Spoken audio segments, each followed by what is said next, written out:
How's it going, everybody? This is S3Tide coming at you once again with the Week 5 recap video. First of all, I'd like to say it's been a week since I talked to you guys. It's because last week was really busy. It was the homecoming week, and that is all over. Homecoming was great, but I didn't get to watch that many games because I was at homecoming. I didn't even get to watch the Alabama game. They played Florida. But I'm trying to do my best. I got to look at a few games and saw the highlights of them, so I'm going to try to do my best. So here we go. Starting on Thursday, we have Pittsburgh and South Florida. South Florida was undefeated going into this game, and Pittsburgh they'd lost to Notre Dame the week before, so they were kind of down. They were playing at home. And South Florida, like I said, was undefeated going into this game. They're kind of they could have gotten to the role of a Cinderella team if they would have won this game, because probably been ranked top 15 in the country, and they'd still been undefeated. But for Pittsburgh, Ray Graham had a great game. Probably one of the best players in the Big East, or one of the best players, most explosive players in the country. South Florida, B.J. Daniels was contained by the Pittsburgh defense, didn't have that great of a game. So they go to South Florida Cinderella season. They have one loss. Who knows, could still win the Big East, but right now it's not looking too good. Because the teams they played before wasn't that great of teams, so they've been beating kind of lower tier teams. But the first team they played that was pretty good was Pittsburgh, and they got killed 44-17, Pittsburgh. Another game, Houston and UTEP. I predicted Houston to go to the Sugar Bowl, and they still can. They're not ranked still. They haven't lost a game, but each game they're playing is really close. And I'm not sure if they're going to get ranked that high because the teams they're playing are not that great of teams, non-BCS teams. And their only win is against UCLA, which was a BCS team. It was like the first week of the season. And that was really close, and UCLA is not good at all, so...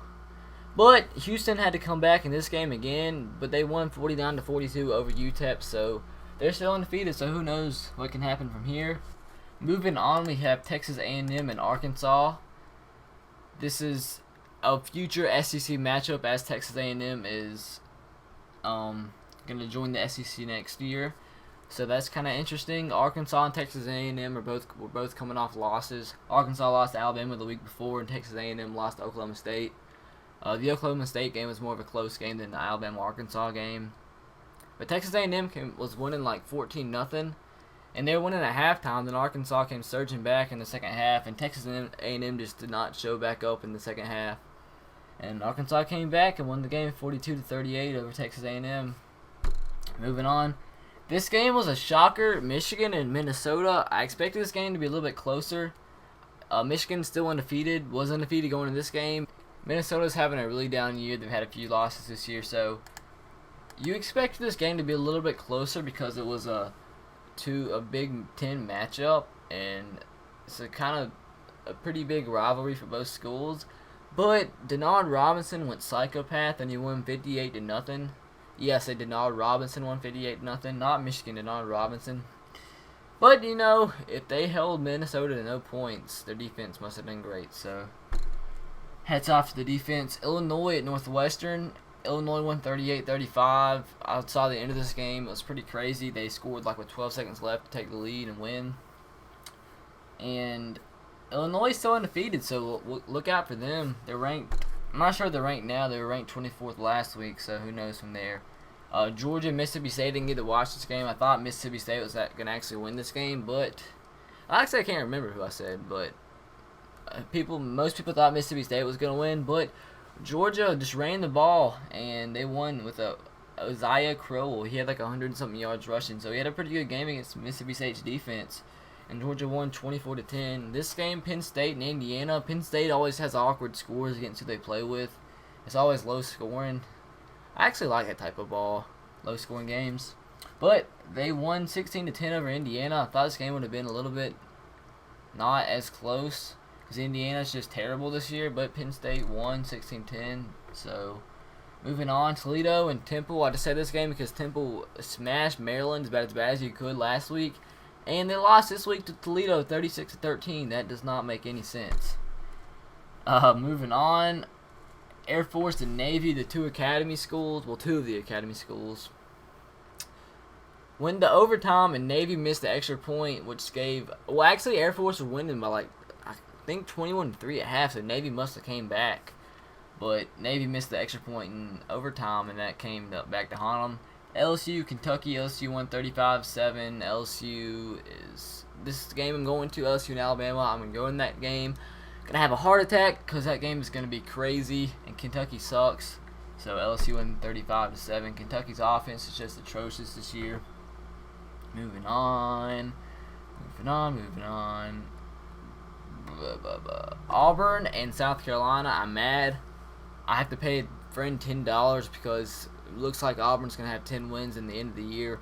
I thought in this 4-game stretch, it's like South Carolina, LSU, Florida, and somebody else are playing, that they could have gone 0-4, but they won against South Carolina. South Carolina needs to get their offense fixed. Stephen Garcia is a drunk. They need to do something about the quarterback position. I think Steve Spurrier hates Stephen Garcia. I think he really does. But with all that said, Auburn's defense probably had the best game of their year so far. They won 16-13. Auburn, I don't get them. They're terrible. Like they're just terrible. But somehow they win, so they're not terrible. But I don't get it. I just don't get it. Moving on. But Auburn did win 16-13 over South Carolina. Kansas State and Baylor. Baylor was winning, and Kansas State came back by like 14 points in the fourth quarter. It was Baylor's first loss of the year. Robert Griffin had a great game, but you can't help it when their defense gives up 36 points to Kansas State. Moving on, I did not know this happened. SMU and TCU, apparently SMU 140-33 over TCU.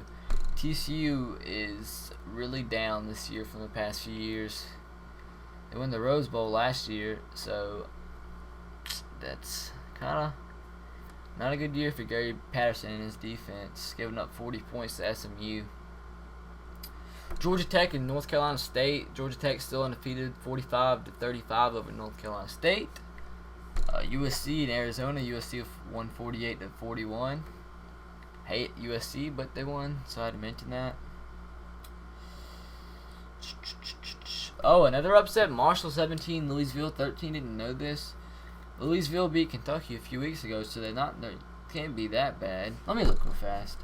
I don't think they're too terribly bad this year. They're 2-2. They lost never mind. They lost to Florida International.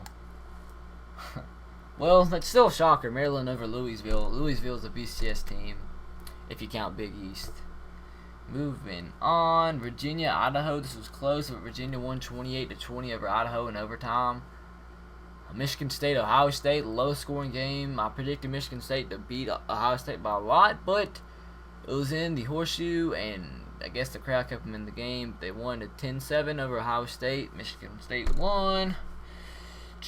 Moving on, Clemson 23, Virginia Tech 3. I predicted this game for Clemson to win. Didn't know it was going to be by this much, but Kevin Steele's defense on Clemson. He was the D coordinator for Alabama a few years ago. I think 2008 he left. He's a great D coordinator and is apparently showing off this year. Held Virginia Tech to 3 points in Virginia Tech Stadium, so that was pretty crazy. So Clemson, watch out for them. If they run the table, who knows? They could go to the national championship. Who knows? So they won 23-3 over Virginia Tech. Moving on. Nope, never mind. Alabama and Florida. Hated it because I didn't get to watch this game because I was at homecoming. But apparently Alabama did pretty good. I heard John Brantley got hurt. I wish the best for him. But I did hear that Alabama brought like a fumble back for a touchdown. I'm not sure if this is right or not, but they brought a fumble back for a touchdown. And then they got ruled down in the very next play is when he got hurt. So I hate it for him. I hope he'll be okay. I haven't heard anything else, but I think it's a broke leg. But if it is, I wish the best for you. Hope for a speedy recovery. But what Alabama did, their defense had a great game. I was scared because I heard the score 20 seconds into the game was 7-0 Florida. They scored in the first play from scrimmage, so that scared me a little bit. But Alabama came roaring back, won 38-10. When I go to the Alabama LSU game, I'm gonna have a heart attack, like I said. Let's see, moving on. I think this is gonna be the last game. Wisconsin and Nebraska. I thought this game was gonna be a lot closer. I predicted Wisconsin to be in the national championship game this year. So don't be surprised. They have a great team, a really great team with Russell Wilson at quarterback. They have a great defense. It won 48-17 over Nebraska. Just blew out Bo Pelini's defense.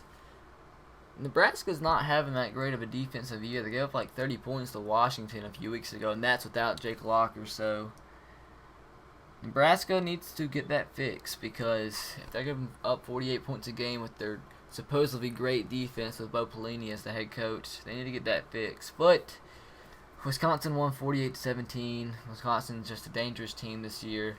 The past few years, they've just been relying on the running game with the big old running backs. They had John Clay last year, and they had Monte Ball this year. But they have the addition of an actual quarterback that can make plays on his own. So that's why their offense has had such a great year. And I guess that's it, guys. I'm going to do the prediction video right after this for Week 6. I hope you enjoyed watching, and I will see you guys later. Roll Tide.